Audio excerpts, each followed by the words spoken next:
సాంస్కృతిక శాఖ డైరెక్టర్ నిర్వాహకం మరో కోణం. పుస్తకాల ముద్రణలో మామిడి హరికృష్ణ తనదైన మార్కు. ఉద్యోగినని మరిచిపోయిన వైనం. కరోనా కాలంలో ఆన్లైన్ ప్రోగ్రామ్స్. కమిషన్ ఇచ్చేవారికే ప్రాధాన్యత. పండుగలు ఉత్సవాల పేరుతో లక్షల ప్రభుత్వం సొమ్ము స్వాహ. కవులు రచయితల తీవ్ర ఆరోపణలు. విచారణ చేపట్టాలని ఓయూజేఏసీ విద్యార్థి సంఘం నేతల డిమాండ్. త్వరలో కార్యాచరణ ప్రకటన. ఏసీబీ అధికారులను కలవనున్నట్లు వెల్లడి. తీగలాగితే డొంక కదిలినట్లు, రాజు తలుచుకుంటే దెబ్బలకు కొదవా అన్నట్లు తెలంగాణ భాషా సాంస్కృతిక శాఖ సంచాలకులు మామిడి హరికృష్ణ మాయలు, కళాకారుల ఆవేదనలో మరో కొత్త కోణం వెలుగులోకి వచ్చింది. ఇన్నేళ్లు తనకు ప్రభుత్వ పెద్దల, రాజకీయ నాయకుల అండదండలు ఉండడంతో ఎవ్వరి నోరు మెదపలేదని చాలామంది వాపోతున్నారు. మరీ ముఖ్యంగా కొంతమంది కవులు రచయితల మాటల్లో చెప్పాలంటే విస్తుపోయే నిజాలు వినాల్సి వస్తోంది. అందుకు వారి ఆవేదన అద్దం పడుతోంది. గత 10 ఏళ్లు ఒకే శాఖకు డైరెక్టర్గా ఎలాంటి బదిలీ లేకుండా చలామణి అవుతున్నాడు. రవీంద్ర భారతి ఇలాకాలో తనకు ఎదురు లేదనే విధంగా డైరెక్టర్ అంచెలంచెలుగా తన పేరు విస్తరింపజేసుకున్నాడని వాదన బలంగా వినిపిస్తోంది. ఒక ప్రభుత్వ అధికారిగా ఉండాల్సిన ఉద్యోగి పేరు ప్రతిష్ట కోసం ఎంతో పాకులాడారని వాపోతున్నారు. అందుకు కారణం ప్రతి ప్రభుత్వ కార్యకలాపాలలో డైరెక్టర్గా తన మార్కు చూపించుతున్నాడని కళాకారులు పేర్కొంటున్నారు.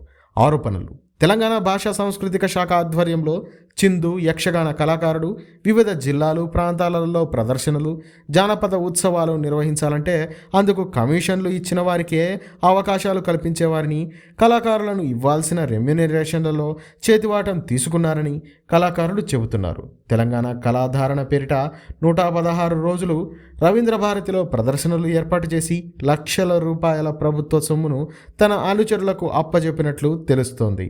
అంతేకాదు తెలంగాణ రాష్ట్ర అవతరణ దినోత్సవాల నిర్వహణలోనూ డబ్బులు చేతులు మారినట్లు ఆరోపణలు వినిపిస్తున్నాయి.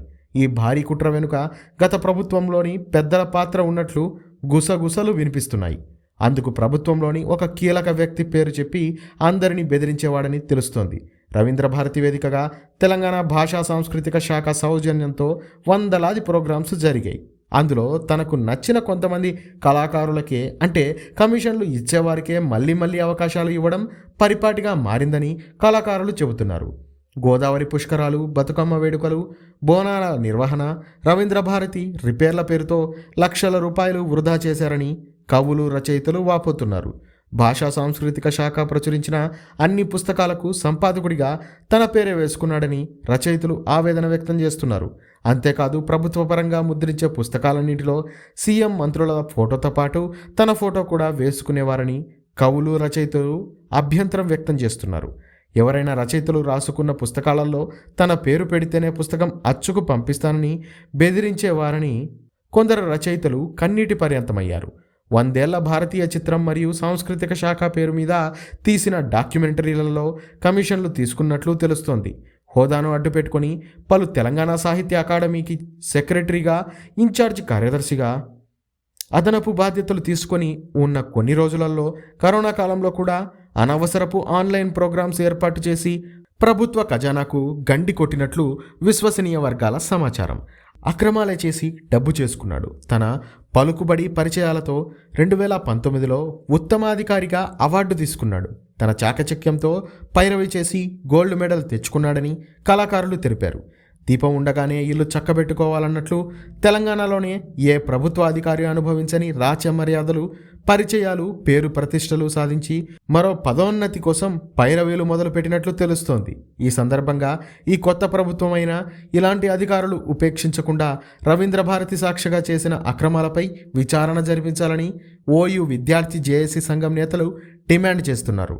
తక్షణమే పై అధికారులు స్పందించాలని, లేని పక్షంలో ఓయూజేఏసీ కార్యాచరణ ప్రకటిస్తుందని ఒక ప్రకటనలో తెలిపారు. ఇక కొసమెరుపు ఏమిటంటే ఈ అధికారికి సంబంధించిన బాధితుల తరపున వాట్సాప్ గ్రూప్ క్రియేట్ అవుతున్నట్లు సమాచారం.